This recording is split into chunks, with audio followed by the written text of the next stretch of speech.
Oops! There you are! No time to talk. Let's get out of here.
Whoa! Ouch! Oof! Where are we? You must search through the corridors of the pyramid to find your friend. Be very careful to explore the room at the top of the stairs. It contains helpful information if you can unlock its secrets. Now go! There's little time.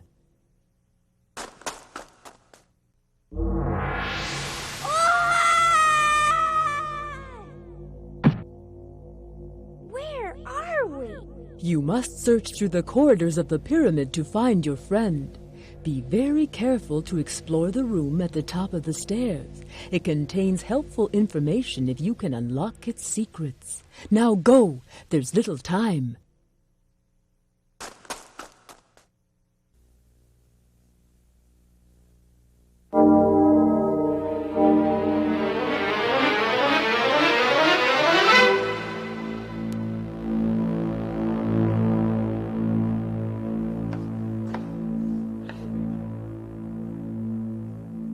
The library will be closing in 5 minutes.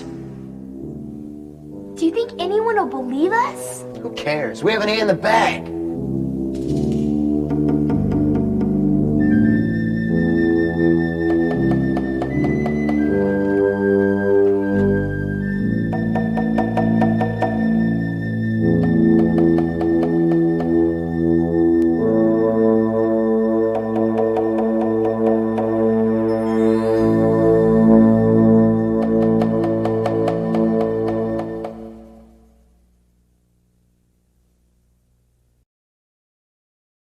Attention villagers! As mayor of this village, I must coordinate all the workers to get King Jaguar's temple built. It's a big task, and must be done as soon as possible. As the farmer, I watch over our majestic fields. I need the help of many workers to grow and harvest corn for the villagers. Have I got a deal for you? If you give me enough workers to go to the trading village, I'll keep the villagers well fed and well stocked with supplies. Trust me. I'm the builder. It's my job to complete King Jaguar's temple. The project's success depends on having enough workers to transport limestone from the quarry to the construction site, and enough workers to build the temple. I'm the scribe.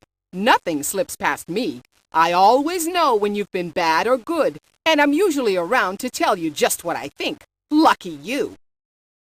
To be a successful farmer, it is helpful to determine the ideal number of workers needed in the fields. To do this, you must consider the type of field and the season.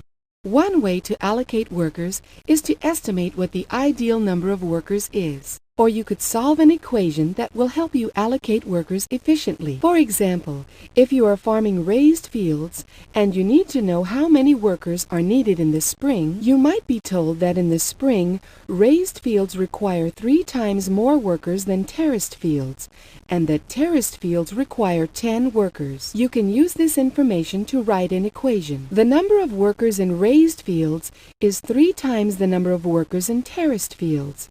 In other words, 3 times the number of workers in terraced fields equals the number of workers in raised fields. Since you know that terraced fields require 10 workers, you can replace the letter T with the number 10. Now, multiply 3 times 10, which equals 30, which means R, or raised fields, equals 30. Raised fields require 30 workers during the spring. May you be a wise and successful farmer. You are the supervisor of a group of workers. There are 3 jobs. You must decide how to distribute the workers. At first, you might divide the workers into 3 equal groups. This may not be the best arrangement of workers. You may need to adjust the groups. You could move workers around, but this may get confusing and time-consuming. Fortunately, there is a tool that helps you assign workers to jobs. This tool uses colored bars to represent jobs. The sliders are used to change the number of workers. This tool makes it easy to change the number of workers assigned to each job. If there were 100 workers and 3 jobs, you could have 25 workers for the first job and 45 workers for the second job. That leaves 30 workers for the third job. Or you could have 50 workers for the first job, 40 workers for the second job, and 10 workers for the third job.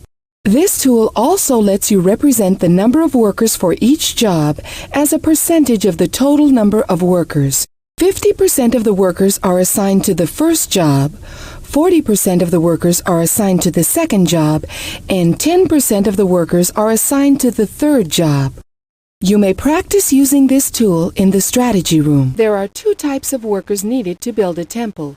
Quarry workers to gather the limestone, and builders to build the temple. The more workers you have, the more work that can be completed. To use workers most efficiently, it is important to find the right balance of quarry workers and builders. If you have too many quarry workers and not enough builders, then there will be more limestone than the builders can use. 2 quarries are needed to gather enough limestone to build a temple.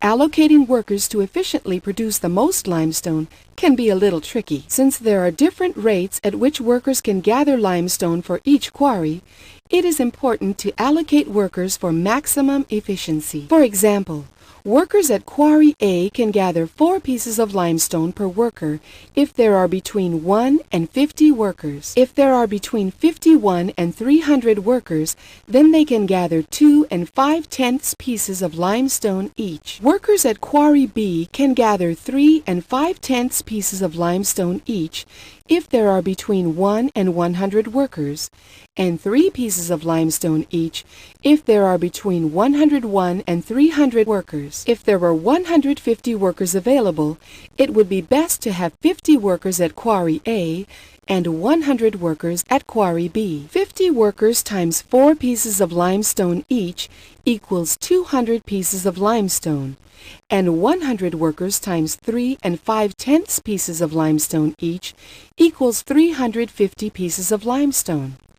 Altogether, the 150 workers could gather 550 pieces of limestone. There are many ways to allocate workers in order to successfully build a temple. Carefully consider the options and you will do well. A rate or ratio expresses a comparison.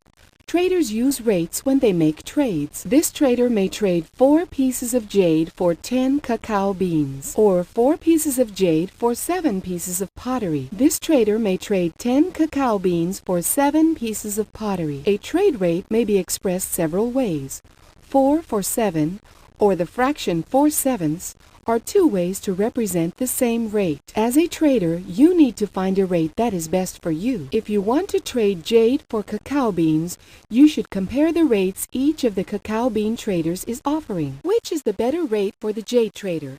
3 pieces of jade for 6 cacao beans, or 7 pieces of jade for 12 cacao beans? To help you decide, you may want to write each rate as a fraction. Then compare fractions. Find a common denominator for the two fractions. Now it is easier to compare the two rates. 6 pieces of jade for 12 cacao beans, or 7 pieces of jade for 12 cacao beans. 6 pieces of jade for 12 cacao beans, or 7 pieces of jade for 12 cacao beans. 6 pieces of jade for 12 cacao beans is a better rate for the jade trader. He would give away only 6 pieces of jade instead of 7 pieces to get 12 cacao beans. What if the rate from one trader were 6 pieces of pottery for 4 cacao beans, and the rate from another trader were 5 pieces of pottery for 3 cacao beans? When these rates are expressed as fractions, they are improper fractions. You may compare improper fractions the same way you compare proper fractions, by finding a common denominator. Which rate is better? 18 pieces of pottery for 12 cacao beans, or 20 pieces of pottery for 12 cacao beans? 18 pieces of pottery for 12 cacao beans is the better rate for the pottery trader. Trade wisely, and you will prosper.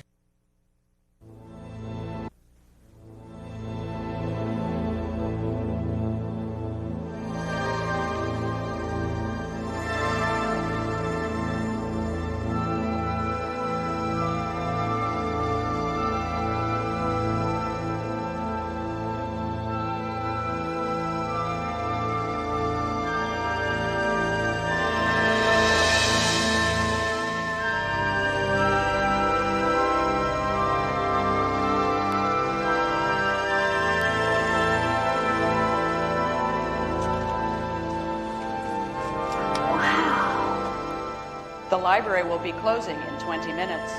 Please make your selections and bring them to the checkout desk.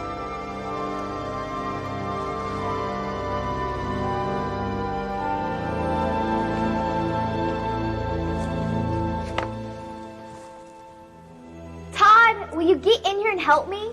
Don't panic, I'm here. So what are we doing anyways? Pyramids. Does our Central America project ring a bell? Well, everyone knows the pyramids are in Egypt. Wrong. Were you figuring baseball scores during class again? Boring. I mean, who cares about some old pyramids anyway? Boring? Take a look at this. This is one of the pyramids in the Yucatan. Cool. My aunt and uncle live right there. A feature of Mayan pyramids is the decorated wall, with small doors as the only opening. I'd like to put my little brother in there. Will you get serious? We need this for our project. Besides, it's interesting. The Mayans were obsessed with time measurement. They developed a complex calendar which reached into the past and forward into the future. Did you feel that? Like a chilly breeze? Yeah. The Mayans believed that the universe would end on December 24th, 2011. Oh, ooh. Hey, too cool. Chichen Itza in northern Yucatan has a caracol. That means snail.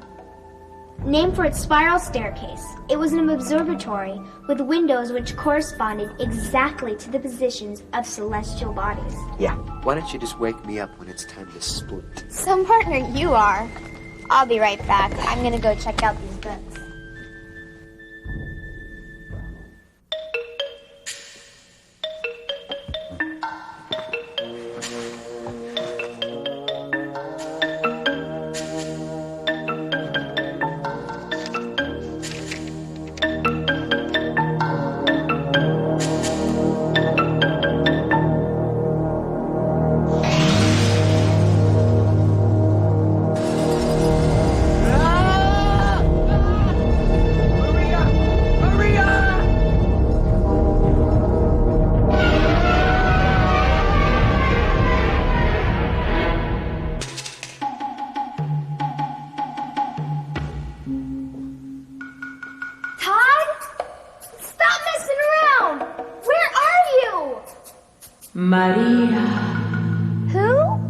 I'm Ichen, the protector of rainbows. I'm afraid your friend has been transported into another dimension. How? Why? There's no time to explain. He must return before the eclipse ends its cycle and the full moon shines brightly again. Or what? Or the eclipse portal closes and he can't return to his real world. Wow, what can I do? Lift the page.